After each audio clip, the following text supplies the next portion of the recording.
রাজনৈতিক নেতৃবৃন্দের দেশ পরিচালনার ক্ষেত্রে যেহেতু প্রত্যেকটা সেক্টরেই ব্যর্থতা দেখা যাচ্ছে, যেমন ধরুন বিচার বিভাগে হস্তক্ষেপ, পুলিশ বিভাগে যত্রতত্র পুলিশ বিভাগকে ব্যবহার, নির্বাচন ব্যবস্থা অনেকটাই ধ্বংসের মতো অবস্থানে দাঁড়ানো এবং সংবিধানকে কাটাছেঁড়া করে ইচ্ছা মতো যখন যখন যা সংশোধনী এনেছে, এইগুলোর জন্যই কিন্তু এই সংস্কারের চিন্তাধারাটা এই সরকারের মাথায় এসেছে।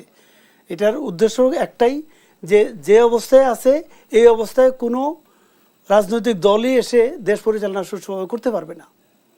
এই যে আত্মত্যাগের মাধ্যমে যে অবস্থার পরিবর্তনটা হয়েছে, এটার সাথে মানে বেইমানি করা হবে যদি এই সরকারকে এই সুযোগ দিয়ে এই সংস্কারগুলা সম্পূর্ণ করার সুযোগ দেওয়া না হয়।